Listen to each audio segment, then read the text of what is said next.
বন্ধ লাইন কিভাবে চালু করা হয় তা দেখানো হচ্ছে। বুঝতে পারছি। তার মানে আপনি আপনার যখন ফিটার আমাদের ক্লিয়ারেন্স কোনো দিলেন, লোক লাইন বন্ধ করে কাজ করে এবং কাজ আর শেষে কেউ শাটডাউন নেয় না, সে তাহলে আপনি তার আমি ১ নাম্বার সম্পূর্ণ ক্লিয়ারেন্স দিলেন, তাহলে কিন্তু আমি ক্লিয়ারেন্স দেয় ব্লেড যে লাগায় সে লাইন আর চালু কাজ করব। করবে না, লাইনে কাজ শেষ করা হয়েছে।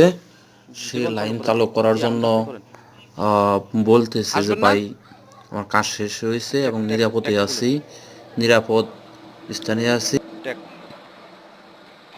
এখন আমরা ফিটার ক্লিয়ারেন্স পেয়ে লাইন চালু করতেছি। প্রথম আমরা যে ব্লেড কাটছিলাম নিরাপত্তা স্বার্থে ব্লেডটি লাগানো হচ্ছে।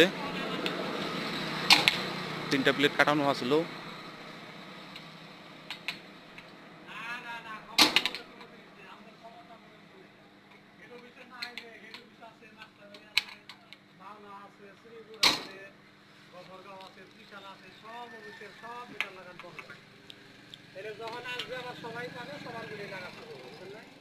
নিরাপত্তার স্বার্থে আমরা হটলাইনও ট্যাগ দিয়ে রাখছিলাম। এখন আমরা লাইন চালু করব। চালু করেন। এখন আমাদের লাইন চালু হয়ে গেছে। এখন আমাদের লাইন চালু। 12, 11, 14 ঠিক আছে।